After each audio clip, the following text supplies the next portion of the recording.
That speech earlier, why was everyone laughing so much? Oh, just a few jokes in French and English. What did you say? You didn't understand? Never mind that, please tell me. You remember when you said you wanted to eat a buffet? And?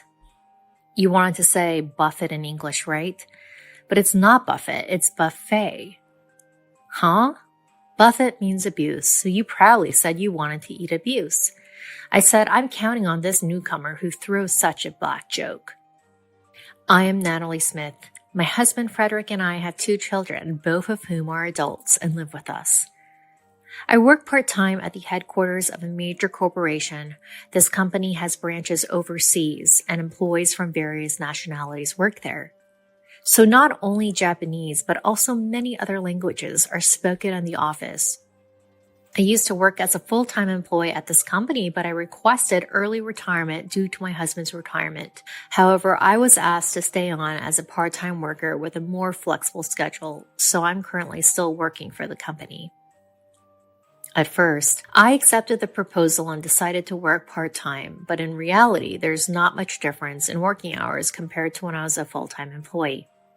This is not conducive to enjoying my husband's retirement. Considering my working conditions, the company assigned a new employee to handle half of my workload. However, this new employee turned out to be quite a handful. Ashley-san is an outstanding and talented person who graduated from a prestigious university. As an expected new recruit, I was relieved to think that my job would become easier. However, she seemed discontent from the moment she was assigned. Why do I have to do this kind of job? I didn't miss the words, she muttered. She probably thinks she's too talented for this position and deserves something better. When she found out that I was her trainer, her expression soured even more. A part-timer as a trainer. Lame. Well, she might just be a slightly sharp-tongued newcomer. There are always people like that joining the company every year. This type of person joins the company every year. Having confidence in oneself is great. However, those with high pride often struggle when they face the gap between their self-confidence and reality. And then they leave the company feeling that it doesn't appreciate them. I wonder if she's that type too, but she's still young. I'll overlook her cheekiness for now. Are you a part-timer, Miss Smith? Yes, that's right. So, did you only finish high school? Huh? No. Wait, you're not saying you only finished middle school, are you? Ashley, what does educational background have to do with this job? You attended the orientation, didn't you? Yes, of course. Didn't they explain it to you then? This company doesn't tolerate any form of harassment, including asking about someone's educational background. Be careful about your behavior in the workplace. She seemed unhappy with my warning and maintained a sullen expression. It's easy to imagine that working together in the future might be difficult.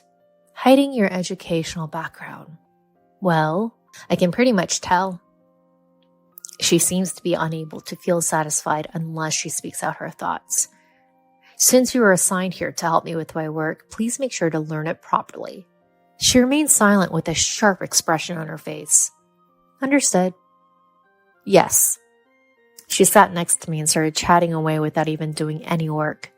She went on and on about how competent and global she is. She claimed that she's good at both English and French. To put it simply, it was all just bragging, a way for her to show off. It's quite surreal to see a young person in their 20s trying to one-up a 65-year-old. It's quite surreal. And when it was time for a lunch break, she invited me to lunch. Smith-san, can you treat me to lunch? Huh? I'm okay with it. But don't you want to eat with your peers? No, I'm your junior. Let me treat you as a way to get to know you better. I've seen a lot of young people, but she's the first of her kind. Well then, let's go together today. Thank you. But are you okay with the money? You're just a part-timer after all. Ugh. She's finally saying what she wants to say. She's so full of ill will. Really, she's just like a child. Yes, don't worry about it. By the way, is there anything you want to eat? Yes, I want to go to a buffet. Is there a good one around here?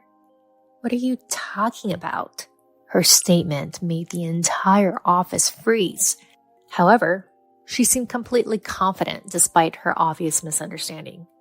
Oh, right. You don't understand English, do you, Mrs. Smith? Huh? Do you understand if I say buffet? Well, let's go then. Thanks for the treat. At this point, her troublesome personality starts to look cute. Since then, despite receiving guidance from her, she's incredibly slow at learning. Of course, there's no doubt that she's capable of studying since she graduated from a prestigious university. However, whether it's due to her pride or not, she doesn't pay attention to jobs she's not interested in. Moreover, she's not aware of it.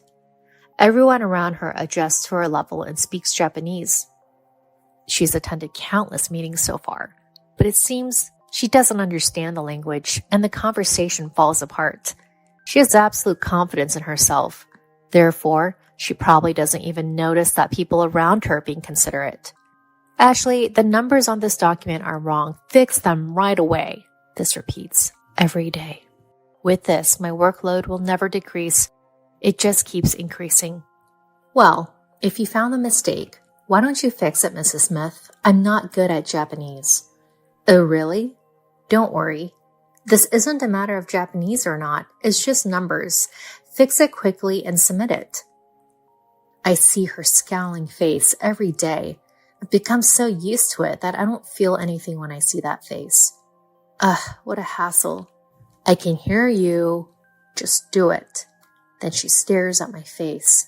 Why are you acting so bossy as a part-timer, Mrs. Smith? Bossy? Be careful with your choice of words. Don't forget that you're in a position to seek my guidance. See? You're really bossy. Why is a part-timer in charge of training in the first place? It doesn't make any sense. Despite the approaching quitting time, all she does is talk. And it's because I used to be a full-time employee.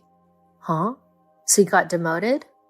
No, not demoted, but downgraded to part-time. She bursts out laughing. Hilarious. So you can't do that job, huh?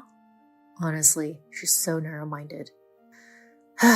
Look, everyone has their own circumstances. We don't have time for unnecessary talk, so fix it quickly and submit it. All I can say for now is that I'm more skilled at this job than you. Enough with the useless chatter. Get to work. Even if she's academically capable, this personality makes her future worrisome. If I could be greedy, I would have liked to have more talented person assigned.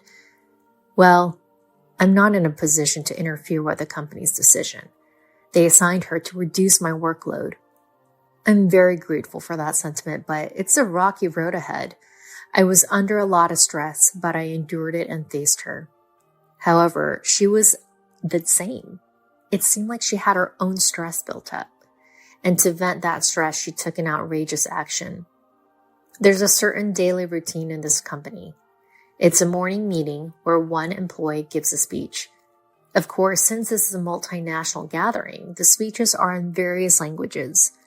English is the main language, but there's also speeches in Japanese, Chinese, Spanish, and French. There's no particular content requirement. It's more like a practice ground for speaking confidently in public. And it was Ashley's turn to give the speech that day.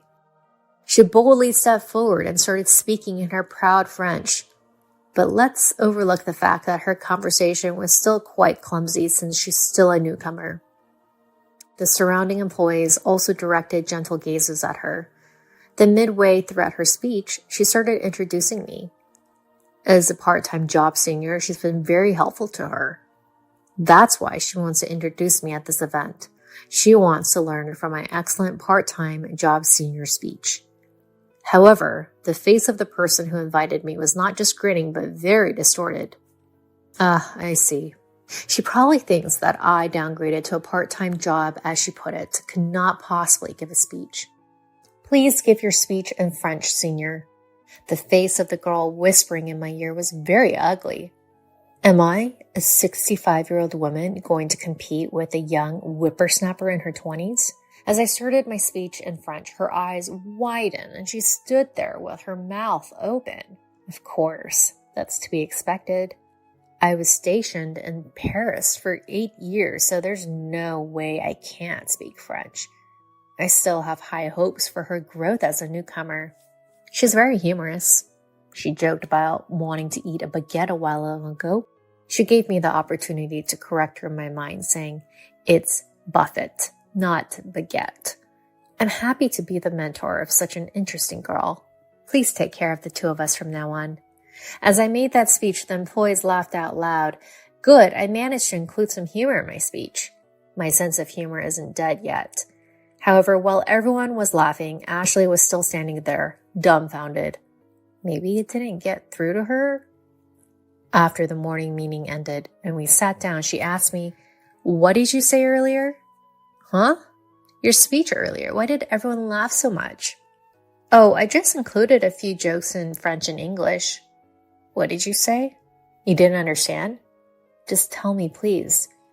"You said you wanted to eat a baguette before, right? So what? You meant to say buffet in English, right? Then it's not baguette, it's buffet, huh?" Baguette means abuse. So you probably said you wanted to eat abuse. I said I'm looking forward to working with a promising newcomer who can make such a dark joke.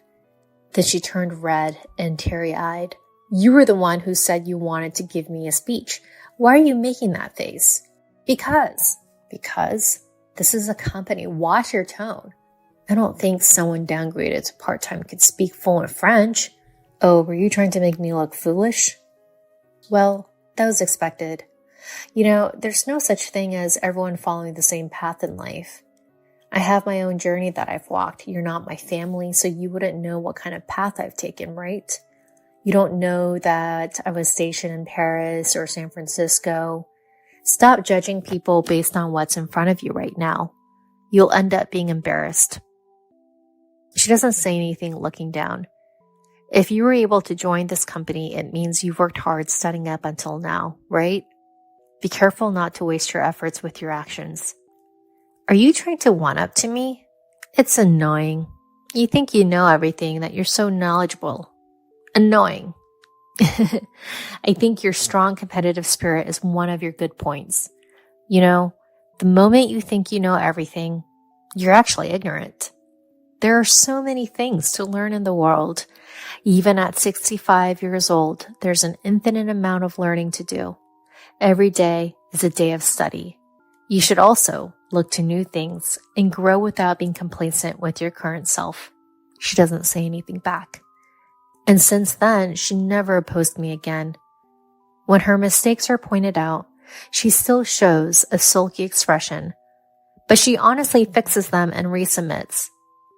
2 years later, she's able to handle all her work smoothly. Now there's no problem if I leave the company. And so I reached the day of my retirement, leaving the company where I've worked for over 40 years. There's a deep sense of emotion, but from now on, I'll enjoy my remaining years with my husband. I want to go to various countries, see different things, and gain experiences. My future is still bright. On my last day at work, after the scheduled time, the people in the department presented me with a bouquet. I gratefully accepted them, and as I was leaving the department, Ashley called out to me. "Senpai, here." She's holding a long box with a ribbon. "Oh, for me? Thank you. Can I open it now?" I unwrapped the paper, opened the box, and inside is a stylish wristwatch. "Wow, it's lovely. Thank you. Thank you for everything. And I'm sorry for all the impertinent things I said." "Aw, no. You were a cute, cheeky junior. When you first started working under me, I honestly thought you wouldn't last long, but you stuck with me. You proved me wrong in a good way. Thank you. Does this watch have any special meaning?" "Well, you'll be traveling to various countries with your husband, right? I thought it'd be nice if you could mark the time together with this watch." "Oh, wow. How thoughtful of you. I'm so delighted. Oh, I'm going to have to start using this tomorrow." "Natalie, are you free after this?" "I'm sorry, I have family plans tonight." "I see. My apologies. Is there something you needed?" "No, it's just that I wanted to treat you to a buffet as a retirement celebration sometime. Ah, that sounds nice. I'm going to look forward to it. I left the company with a peaceful feeling. When I got home, my husband, children, and grandchildren had prepared a retirement party for me. My husband's special roast beef and a cake made by my grandchildren under my daughter's guidance were arranged. My life is filled with happiness. I want to continue to cherish learning in everyone I interact with, including my family. In my life, I've heard many horrible words. Of course, some of them were directed at me. You're a single woman, you're a scumbag. But I've yet to hear an insult as bad as the one my brother-in-law used on me. I'm not going to let my brother-in-law's slanderous remarks go unchallenged. My name is Amy Smith. I am 38 years old, single, and working.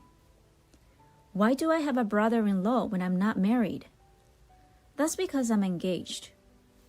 James, my fiancé, is 6 years younger than me. We met through a mutual friend and hit it off right away. I have a very hectic work schedule, and I often have to work on my days off. I met James in the midst of such hard work, and when I am with him, I could relax and spend time together. James is good at cooking and sewing, and a hard worker, all of which I am not. After we moved in together, he did housework and even cleaned my suit for me, which was extremely helpful. I am always sorry. I know you're busy too. I've reserved a table at a nice restaurant for my next day off, so let's have dinner together. It had become a habit for me to treat James to dinner like this, for the hard work he puts in every day. With the money I earn from my hard work, don't worry about it. I can leave my job on time, and I'm not nearly as busy as you. Most importantly, I do housework because I enjoy it. James always says to me, "How are your family's plans for our upcoming meeting?" We had already met each other's parents shortly after our engagement, but we wanted to throw a dinner party for both families to get to know each other. James has one older brother, while I have two younger siblings. Instead of meeting at the wedding, both families suggested that we get to know each other beforehand. So we decided to bring both families together, parents and siblings included. "I'm sorry, but my brother can't come because of his work," James explained. "I know you're also busy with work, so please accept my apologies." "Your brother is a very talented lawyer, isn't he?" I asked James, who bowed his head. "I wish I could have met him, but if he's busy, then it can't be helped. We can meet at the wedding." In fact, I wasn't too worried, because I thought it was important for the couple and parents to get together, even if the siblings couldn't. My brother can be cold to people, so even if he does come, I'm worried that he might be rude, James said. He appeared tense. On the day of the party, my brother-in-law was, as it turned out, not present. James looked relieved that his brother wasn't there. My brother and sister were both there, and it turned out to be an enjoyable party. My parents-in-law and I had a good time, and my siblings seemed to be like James, which relieved me. It was a fantastic opportunity, and I only wish I had met my brother-in-law. The day came to an end with that in mind. I never imagined that when I met my brother-in-law later, I would think he was such a rude person, and that it was a good thing I didn't meet him at the dinner party. My mother and I were at the university hospital one day. My mother wasn't feeling well, so she was referred to this university hospital for a thorough examination after visiting a clinic near my parents' house. Other than palpitations and dizziness, there was nothing to worry about, but I decided to take my mother to hospital in case anything happened to her before the wedding. My mother, who is in her mid-60s, appears young, but she could be diagnosed with a serious illness at any time. She had worried me by delaying marriage until she was in her 40s, and I felt I owed her for raising my brothers and sisters so well. "Why don't I pay for you to have a thorough checkup, Mom?" I suggested. I had never felt so strongly before. This is what I have been earning money for. I want to assist in situations like this because I can't take time off from my family. Because the test could not be completed in one day, we had to go to the hospital several times. The tragedy occurred during the second of several hospital visits. The university hospital was extremely crowded that day with long lines. My mother and I were waiting for our turn with a cup of hot tea in a space away from the waiting area where we could eat and drink. My phone then rang. It could be a work call. I left my tea with my mother and went to a location where I could take the call. It was indeed a work-related call. It was a call to check that I was not going to change my surname at work when I joined the family register. I returned to my mother after the phone call and I heard some yelling. What was she screaming at in the hospital? I hope my mother is all right. When I realized the yelling was aimed at my mother, I dashed over to her. My mother rose from her seat and bowed repeatedly to the man in the suit. Who is he? He was wearing an expensive-looking suit as well as a luxurious-looking watch and shoes. Pullback hair, full of pride. The man who is yelling at my mother looks like a debt collector. He didn't appear to be my mother's friend, so I inquired as to what was going on. "Excuse me for interrupting," I said. "Did my mother harm you in any way?" The man shifted his gaze to me and examined me from head to toe. She placed a cup of tea or something on the seat, and when I sat next to her, it fell and stained my suit. "What are you going to do? I have business after this." I examined his suit more closely, and it did appear to be slightly damp. I apologized sincerely. "Let me pay for the dry cleaning," I tried to say, but the man was unconvinced and interrupted me, yelling even louder. The man shouting inside the hospital naturally drew a lot of attention. A few nurses came out, and a crowd quickly gathered. "I'll let you off with a cleaning fee," the man said, perhaps realizing that the situation had evolved.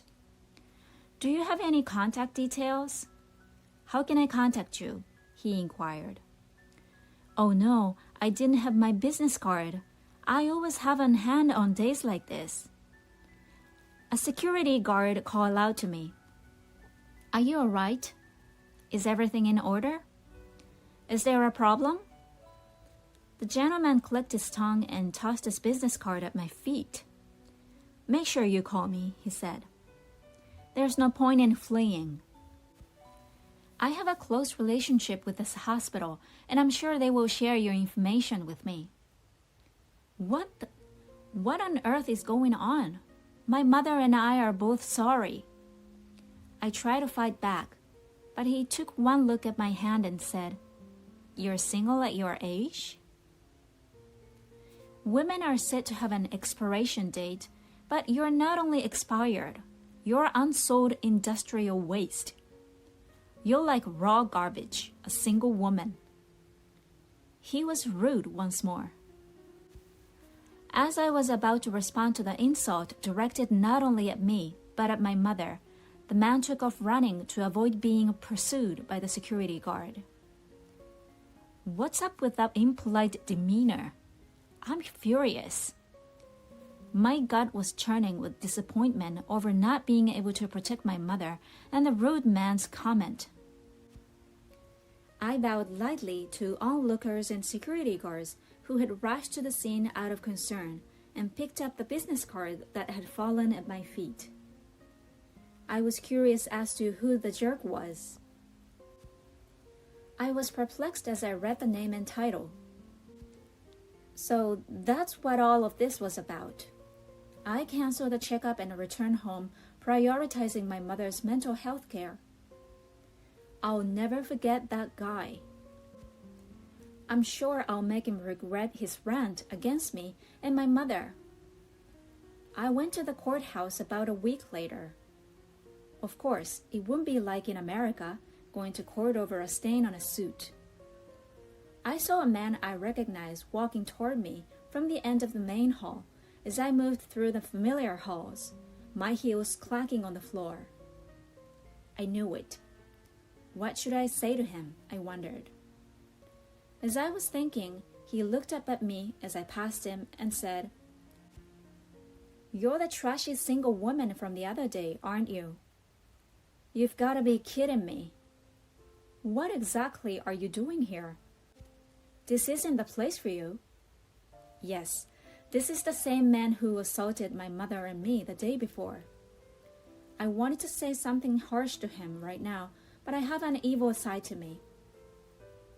Every day I think about how I want to completely destroy evil by using my strong sense of justice. Oh, I'm very sorry about the other day. I believe you are Tom Dixon of the Honeywell Law Office. I brushed aside his rude outburst as I remembered his business card that had been thrown at me the day before. The man took offense and started talking about the suit incident, his mouth twisting in a nasty way. "I had an appointment with a client at the hospital after that," he explained, "and you embarrassed me." I don't understand how a trashy woman like you could stain someone's suit and then not call me back. Dixon worked as a lawyer. Of course, we happened to meet here today by chance. Then, because of his loud voice, I felt eyes on me from all sides. Lawyer Dixon began taunting me in a loud voice that people in the aisles could hear. I guess he wants to brag, even though I'd have to call security if this continues. There are many men like this in the legal profession. I was shaking my head, which irritated Dixon even more. "Mr. Dixon, what's with your loud voice?" said someone behind me. Someone approached me and asked, "Mr. Dixon, what's wrong?" When Dixon saw the man who owned the voice, he changed his tone and mumbled, "Oh no, this woman." As he took a business card from his card case, the man looked up at me and gasped. When I picked up his business card, it said, "Attorney Honeywell, partner at Honeywell Law Office." This man must be Dixon's boss and the firm's CEO. As soon as he realized who I was, he began shaking and bowing at a 90-degree angle to greet me. "Gosh, it's been a while," he exclaimed. "Dixon, my subordinate, has been extremely rude to you. Please accept my apologies." Then Attorney Dixon, who had no idea what was going on. "Mr. Honeywell, what's going on?" "What's going on, Mr. Honeywell? Are you familiar with this lady?" "This is the jerk who ruined my suit the other day and overcharged me for dry cleaning." Mr. Honeywell, who had turned blue, then grabbed Mr. Dixon by the scruff of the neck and forced him to bow. "Ouch! What exactly are you doing?" Honeywell spoke quietly to Dixon. "How dare you, Dixon? This woman is a prosecutor, and she's my former boss, Smith, who always wins every case she takes on." Lawyer Dixon was perplexed. He couldn't believe the single woman he'd called garbage was a prosecutor. "Yes, I am a lawyer. Since I was a child, I have been unable to overlook injustice, and I was torn between becoming a police officer and a lawyer, and I chose the latter. I became a lawyer because I wanted to bring criminals to justice, even if I couldn't catch them with my own hands. I wanted to bring the criminals to justice and judge them under the law. Now I work for the prosecution after being invited by a former colleague to advance my career. As a result, I am frequently in and out of the courtroom for work. By the way, Mr. Honeywell is afraid of me because I looked after him when he was a rookie. He's a serious man, but he's in trouble because the bond between a trainer and a rookie never fades. Attorney Dixon, who had come to a halt in shock, wanted to say something, but I wouldn't let him. "You've grown into a fine man, Mr. Honeywell," I said. "Mr. Dixon, I will pay your cleaning bill without delay. I apologize for being so busy with work. Is that okay, brother-in-law?" "Brother-in-law?" said Lawyer Dixon, his mouth agape. "No way, James's fiancé?" he said aloud as he froze. I looked up at the business card he had thrown at me the other day to see if I could figure out what was going on. This rude man was, indeed, my brother-in-law, who had missed our wedding due to work. As I watched my brother-in-law, I noticed his face turn pale. As a lawyer, you know that comments like, "A single woman is garbage," are considered insulting. I was prepared to pay for the dry cleaning, but your response was appalling. "You can be sentenced to 1 year's imprisonment or a fine of no more than $3,000, or both. Which do you prefer?" As I said this, I smiled. Attorney Dixon finally fell to his knees and bowed his high head, realizing that his position was in jeopardy. "Please forgive me if the press finds out." I suppose assertive lawyers are more aware of the media. Sometime later, I had a successful wedding and now thoroughly enjoying newlywed life. James is now a full-time house husband, and I am more able than ever to devote myself to work for my family. My brother-in-law apologized several times to my mother and I and offered to settle the case. But I decided to ask him to write off the dry cleaning bill and forget about it. I could make the money on my own. My brother-in-law didn't attend the ceremony, most likely because he felt awkward. My brother-in-law's business has suffered significantly due to his attitude toward us, as well as complaints from other customers. I suppose bad deeds are exposed. I promised myself that I would protect this life so that we can continue to support each other.